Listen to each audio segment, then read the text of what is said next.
Good day. This is Darrell Gunter, the managing director of Gunter Media Group, and we are here live at the Montgomery Mall in we're in Upper Wells, Pennsylvania. And I'm happy today to be here to talk about our lunch leadership series, which is getting started. And the title is called Grow Your Business in Career. And over the next 30 minutes, I'm going to share with you some of the life lessons that I've learned and best practices that will allow you to not only grow your business, but grow your professional career as well. And for those of you who are not familiar with research information, I was featured in their yearbook of 2023-2024, and I did an article last September on artificial intelligence. So let's get started. So what is our agenda today? So, I'm going to introduce myself, tell you the objective of our talk, and we're going to talk about the best practice principle and how to build a high-performing team. And being that we're in a mall where there's a lot of retail business, we're going to talk about how to have a sales and customer service excellence experience and how to present your product in the best possible way. And also, last but not least, positioning yourself for professional growth. Now, for those who are on our Zoom audience, please feel free to submit your questions and I'll be sure to get to them either during or after our talk. And then, of course, for the folks who are here, we're going to have a little Q&A and a little networking after the Zoom call has ended. So let's talk about my experiences. So I'm educated at Seton Hall University, got my Bachelor of Science in Business Administration with a concentration in marketing. Attended Lake Forest Graduate School of Management in Lake Forest, Illinois, on the campus of Motorola, Schaumburg, and that's where I obtained my executive MBA. I was very fortunate during my time at Reed Elsevier, which is called Relics now. I was in class number 2 of their executive development program at the Green Templeton College and Oxford University. And also, I'm an alumni of Rutgers of their Entrepreneur Pioneers Initiative program. And I'm a Toastmaster as well. And I've taken several additional courses via Coursera as well. So let's start off with my experience. Well, I grew up the youngest of 7. We had a corner grocery store in Atlantic City called Gunter's Market. I was a newspaper boy for the Evening Bulletin, which is out of Philadelphia. Unfortunately, it closed down some years ago, but it was a great evening newspaper. And I worked at McDonald's as well. So, the thing that I like to say about Gunter's Market is that my mom was my mentor, and she taught me my first aspects of business and marketing. And then during college, I worked at Jules Men's Shop, which was the finest clothing store for men in Atlantic City. After my graduation from Seton Hall, I was a marketing representative for Xerox. 2 years later, I joined Dow Jones as a marketing representative, and I spent 13 years there and ended up the last 3 years as the national sales director, which I was recruited over to Elsevier, which is the world's largest scholarly publisher, to head up their first America's region of their business.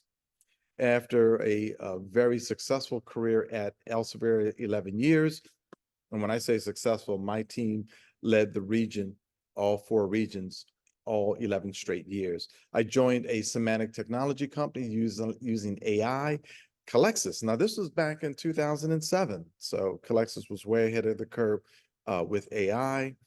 After we built the company up in 3 years, we sold it to Elsevier. And then I joined AIP as the chief commercial officer for a brief period of time. And after that, I launched Gunter Media Group. Now, since 2011, I've amassed several dozen different clients, mostly in the information industry space, but I've also dealt with other areas as well, whether it's retail sales, grocery stores, et cetera, because of my grocer background. So let's talk about the best practice principle. When I say what is the best practice principle, someone would say, well, what is the best practice principle? And the best practice principle is quite simple, is if you're looking to do something and to be successful at it, you have to ask yourself, what is the best way to do it? And to learn from the experts. A lot of people don't realize this, but one of the greatest basketball players, if not the greatest basketball player, Michael Jordan, actually had a shooting coach. He had a dribbling coach. He had a strength coach. He had all these coaches that were helping him to be better. So with understanding what is the best practice, what you do is that you practice the best practice and you practice it on a regular basis. When I was learning Chinese Kempo some years ago, I was trying to do a very difficult maneuver and I got frustrated. And my instructor said to me, he says, listen, you got to practice at it, take it one step at a time. Over the next few weeks, I was able to master that technique, which is very important. That's why practice the best practice is important. And I just gave you the hint to the third best practice, which is to get feedback from a trusted source. You want to get feedback from a trusted source, and that is someone who has your best interests at heart, someone who understands what you're trying to achieve in working with you. You don't want to get advice from someone who's not familiar with what you're trying to do. So now let's talk about a high performance team. You know, we all experience great customer service and we all experience mediocre customer service and we all experience, quite frankly, bad customer service. And so what are the high performing team characteristics? Why are they important? First of all, you want to have a participative leadership. Now, what does participative leadership means? It means that the servant leader, who is the manager or the boss, is taking in the opinions and advice from his teammates and his colleagues and the people at all levels. Because you never know who might have the answer to a very challenging issue or who might have some information about what's going wrong in the operation. And so being a servant leader, it means that you really have to have a very high EQ, emotional intelligence. Emotional intelligence is understanding the people that you're working with and the people that you're managing, understanding who they are, their culture, where they came from, what are the norms, so that you can communicate on a better level to them. You want to make sure that you are aligned on purpose. Now, being aligned on purpose, what it means is that everyone has an operations manual. Everyone has been trained. Everyone is on the same page. They know how the operation works. There's no guessing. You've heard the phrase, you're only as strong as your weakest link. And so you want to make sure that everyone in your operation is fully trained and fully aware and full and ready to go. You want to make sure that they have the skill to do the work, and you want to make sure that they have the will. And we're going to talk about skill and will for a second. Skill and will is very, very important. And the reason why is that when you're working with someone, if they don't have the skill and they have the intelligence to learn that skill, teach them that skill.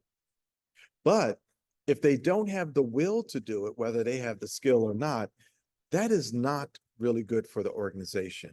So we want to have folks who are very willful in doing their work. We want to make sure that everyone understands what their role is and completes their role at 100%. You want to look at the task, that everyone is focused on their very particular task for that, to complete that assignment. Also, shared responsibility. Just in case if someone is ill, someone can't make it in, you want to make sure that they understand each other's roles and they can help each other in their task. Innovation. You know, sometimes the best ideas come from people that you would never think of. And that's innovation. They said, well, what if we were to do this way? What if we were to do this that way? make sure you're taking that in and you're understanding exactly what they're saying and how it can improve your operation. And then when you implement it, make sure you give them credit. Too often time, some leaders, some just forget to do it. They don't mean any harm. Sometimes some leaders, they take credit for someone else's work, and that hurts morale. That hurts a high performing team. You want people to get credit for the work that they do. Problem solving. You know, you have all these team members who have two ears and two eyes and they have a mouth, and you want to make sure you give them the opportunity to participate in the problem solving, because the answer could lie within their words that they will share with you. You want to be very communicative. You want to over communicate. Too often times I find that a manager or a boss or an owner, they want to achieve something, they want to do something, and instead of testing the idea, they just do it. And then someone says, well, this doesn't make sense because of the following reasons. So then you got to ask yourself, man, how did I just hurt my team by implementing something that they don't think is a good idea? So what you want to do, you want to over communicate. You want to communicate all matters of importance. You want to make sure that everybody's on the same page about how the business is being run. Last but not least is being responsive. I cannot tell you enough how important it is for you to be responsive to anyone's needs and all needs, and to treat them with all of the same respect and time and concern. And you want to make sure that you're providing them with a timely response. So again, when we look at the high performance team, the high performing team characteristics, participative leadership, aligned on purpose, that you're task focused, your shared responsibility, that you're accepting innovation, that you're allowing people to participate in problem solving, and that you're communicative, over communicating, and always being responsive and attentive to their needs. So when we look at the recipe for building a high performing team, it takes a lot of different attributes. And you're not going to solve it all in one day, but you want to make sure that you're providing them the framework and you're working towards it every day. A lot of times I've done this lecture at Rutgers since 2012 on building a high performing team. And typically I would have 40 businesses in the audience, 40 CEOs, owners of businesses, and I'll do a survey and I'll ask them, do they have a mission? 80% do not have a vision and a mission. Now, you might say that's corporate speak, right?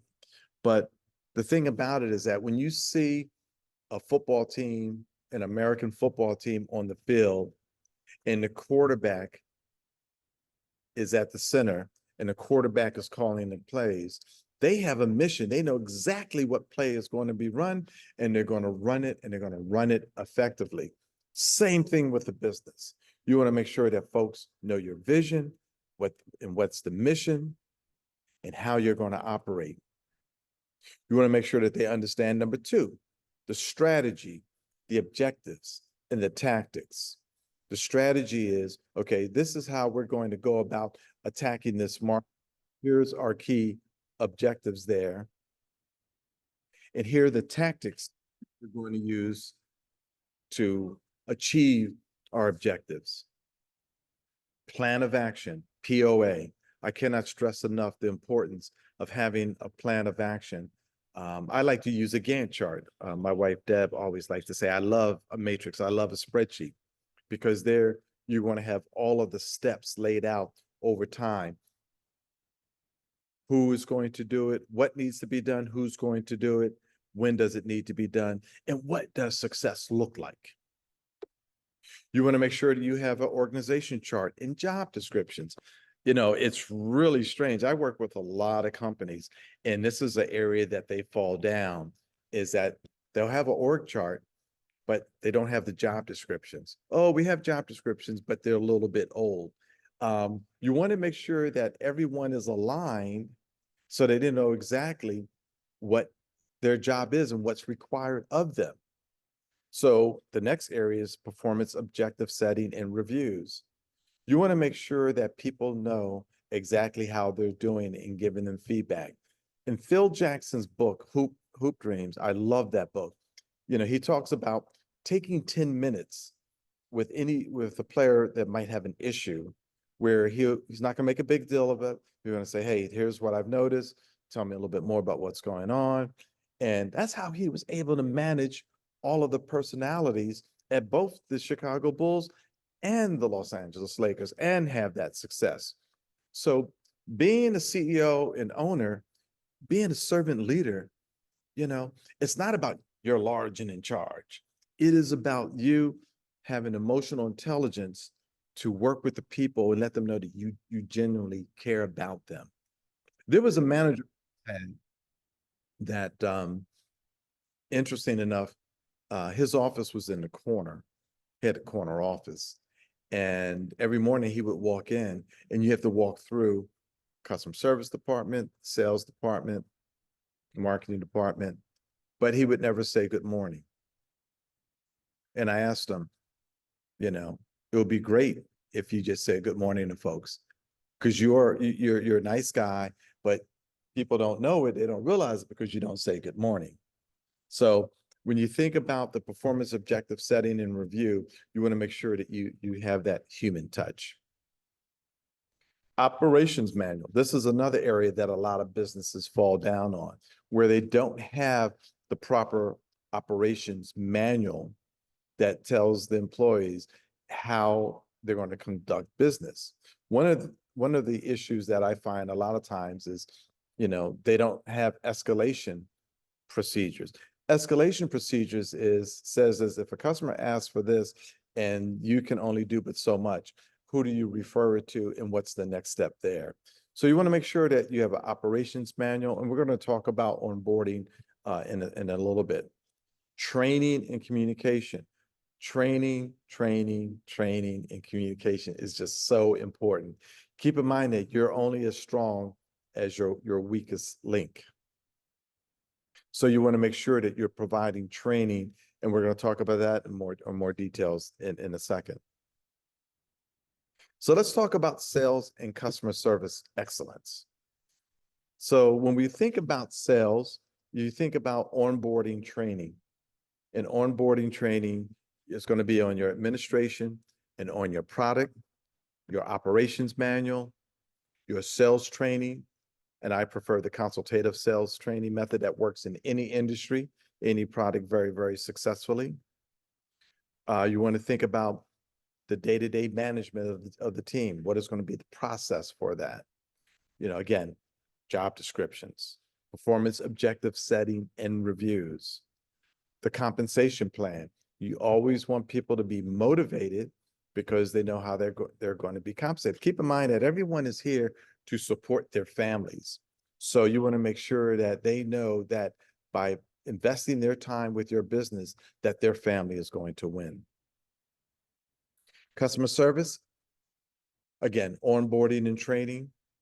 You think about the administration and the product, the operations manual, the escalation process, as we talked about a little earlier, in regards to, you know, if a customer has a complaint or issue, how do you escalate it to the customer satisfaction? You want to empower your CSR, your customer service reps. You want to give them the leeway and the latitude to make a customer happy. I always told my customer service folks when I was at Elsevier that when a customer called in with a problem, we wanted to say thank you. Because if that customer is having that particular problem, guarantee that other customers are having that problem. And what better way for someone to say, hey, this is a mistake, or this is going wrong and you need to correct it. Again, talk about customer service best practices in training. Again, the day-to-day management, providing them with a clear job description, performance objective setting and reviews, compensation plan, so they know how they're going to win. When we think about your product, good, or services that you have, and this is where the rubber meets the road. First of all, you want to make sure you have a quality product. That's the one thing that my mother taught me in the grocery store, is that when you have a quality product or service, you don't have to make excuses. In retail, your displays and shelves sell the stock. Every evening, or even not every evening, but even during the day in the grocery store, we would straighten up the stock, because people would buy stuff and we'd pull the other cans forward because it gives it a great presentation. Now, here in this particular mall in retail, you have salespeople that are wearing your fashions.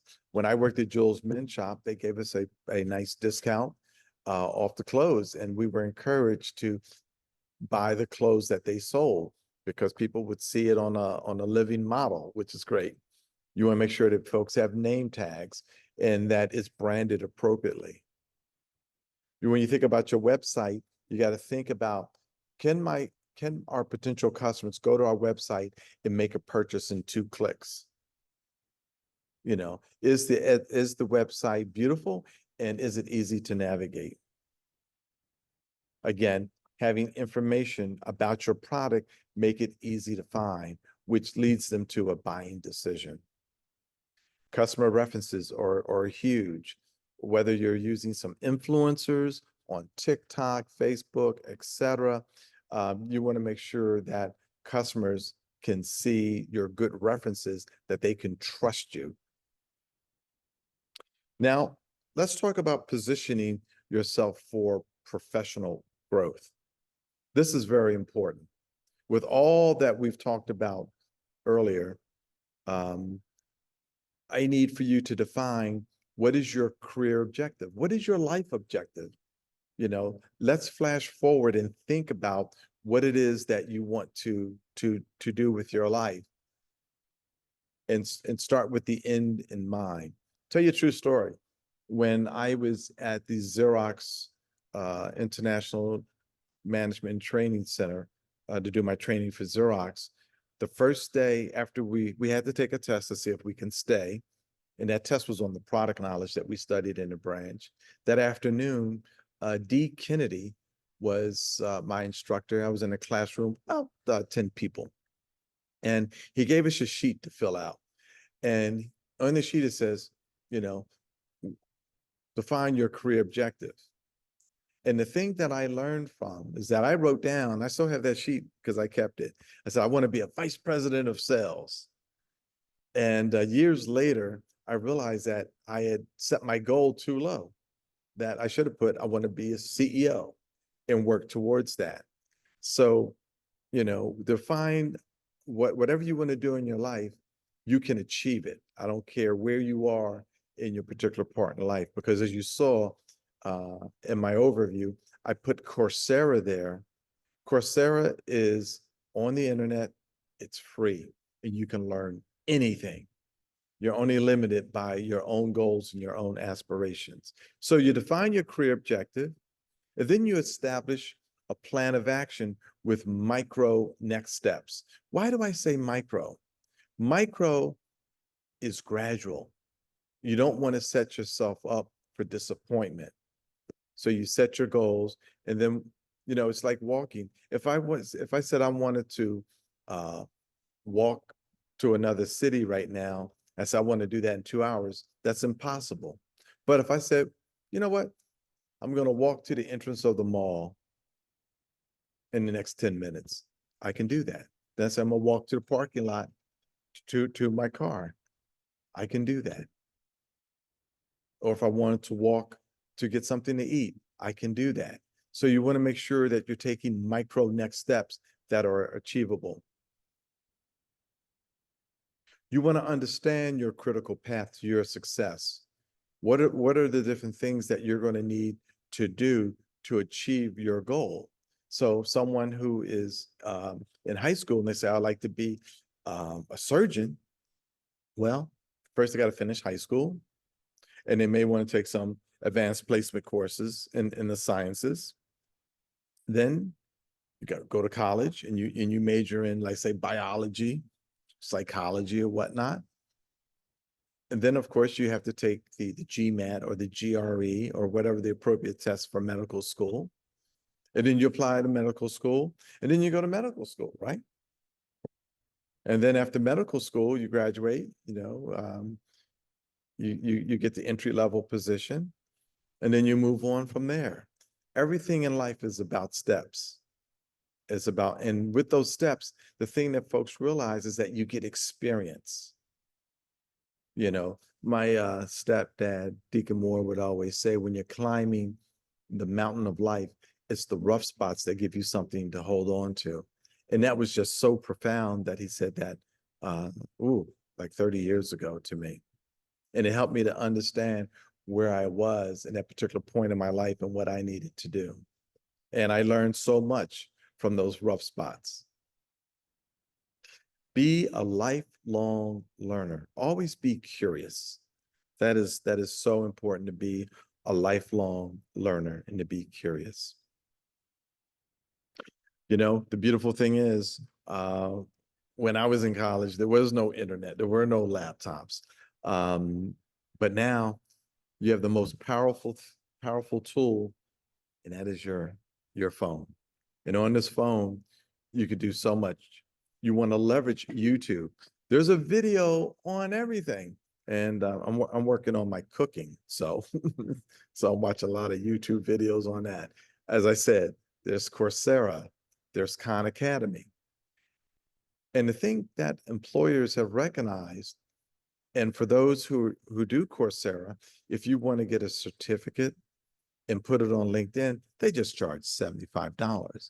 But what that shows to the potential employer, that you've taken the time to get this particular skill set and to get that certification. Now, for those who are not on LinkedIn, I suggest that you join LinkedIn, because LinkedIn also has a lot of courses as well, which will help you with your growth.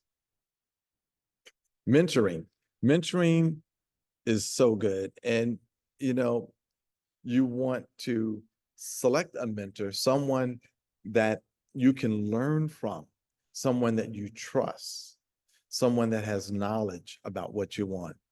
And then you want to be a mentor as well. Now you might say, well, if I'm a mentee, how can I be a mentor? There's always someone younger or someone who's coming new into the fold who doesn't have your experience that you want to share that with. And when you're teaching someone, I've been an adjunct professor at Seton Hall since 2009. When you're teaching someone, you really got to know it, because you want to make sure you're giving them the best information that's out there. And you want to learn. You're going to learn from teaching, believe it or not, which is great. And you want to celebrate all wins. And when I say celebrate all wins, I'm saying that recognize that all achievements are very, very important, but also be mindful of not celebrating overboard, right? So you want to say, yep, that's good. I'm glad I got that, right? And debrief on your errors. Debriefing on our errors is probably one of the toughest things that a human being can do, is debrief on your errors and understand the PMI. What were the pluses of your error? What are the minuses of your errors? What are the interesting points? What did you learn that you're going to do differently next time you're faced with that situation? So to wrap up here, I want to thank you for your time and your patience. Summary: you want to leverage the best practice principle. You want to build a high-performing team, which requires a lot of input, a lot of tools, and you want to be a servant leader. You want to establish sales and customer service excellence. You want to leverage the best practices of presenting your product. For yourself, you want to create a successful roadmap for your career. Last but not least, bring happiness and professionalism to every activity that you do. And I guarantee you that you'll have a beautiful, wonderful, harmonious life. I want to thank you for your time today. You can reach me at d.gunter at guntermediagroup.com, or you can scan the QR code. You can call me at +1 215 816 9043. Last but not least, visit my website, guntermediagroup.com. And if there's any questions, there's one question in the chat. Said, how easy is it to get started with Coursera? It's quite easy with Coursera. You just go to the website and you're able to select the courses that you want. I would suggest that you map out what your goals are and then determine the courses that are going to help you with your goals. I want to thank you for your time today. This concludes our Zoom webinar, and I appreciate your time today. Have a great day.